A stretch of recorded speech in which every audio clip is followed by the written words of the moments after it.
So being a photography student can be tough, especially when you are dipping your toes into commercial work. We've seen those big budget shoots with massive lighting setups, tons of gear, and assistants running around everywhere.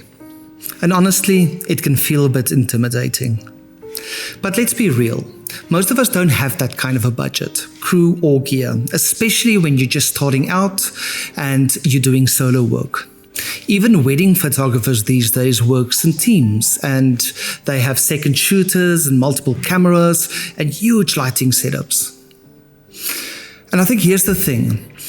Less gear doesn't necessarily mean less quality. In fact, the fewer assistants and the less equipment you have, the more money you can make. I've been on shoots where the makeup artists have made twice the amount of money that I have. Because obviously I had to pay for things like assistants, cameras, rentals, lighting, etc. And I think to me this was a huge wake-up call. So is it even possible to shoot professional level work alone, solo, without huge lighting setups or a crew? And I think the answer is absolutely, and you might even find it liberating.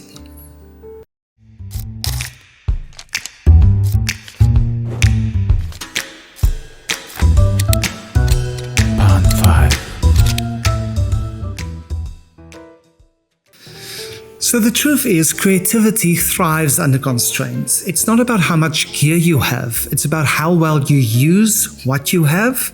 And to me, the words less is more couldn't be truer for my own portrait photography. Take weddings and fashions, for example. Working solo means you've got to keep things simple, not just for style, but for your own sanity. A compact setup like the XT30 Mark II, which I use, with a Sigma 56mm 1.4 lens is an amazing combo. That lens gives us such flattering compression, especially for portraits, and it delivers the most gorgeous cinematic backgrounds and blurs.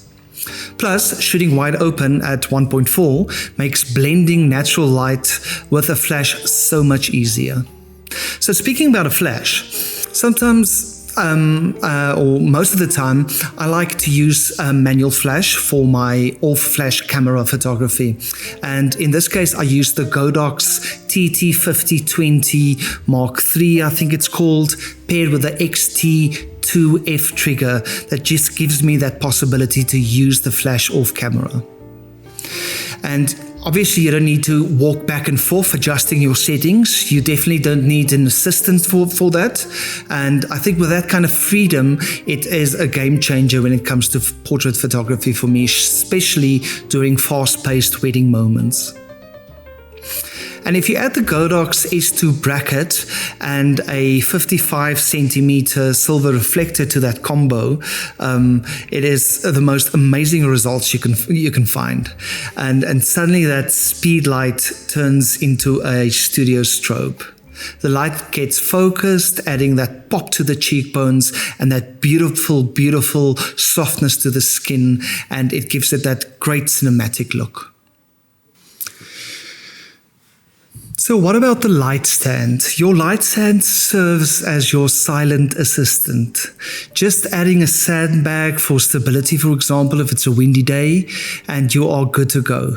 Set your flash at a slight angle, maybe around about 45 degrees from the top, as you would use the sun.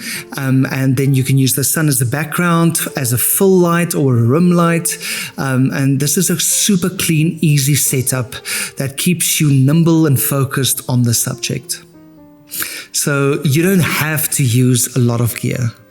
And I think what really levels things up is learning to shoot with an off-camera flash instead of blasting light through a hot shoe, which often gives you that flat, lifeless kind of look. You can place your light with intention off to the side, slightly above eye level, and suddenly you've got shadows, depth, and drama, and that beautiful cinematic look you're looking for. Off-camera flashes gives you total control, and whether you're shooting in harsh sunlight or in a dim wedding venue or in someone's backyard, you can create light that sculpts and defines your subject. It's portable, it's flexible, and it's very powerful.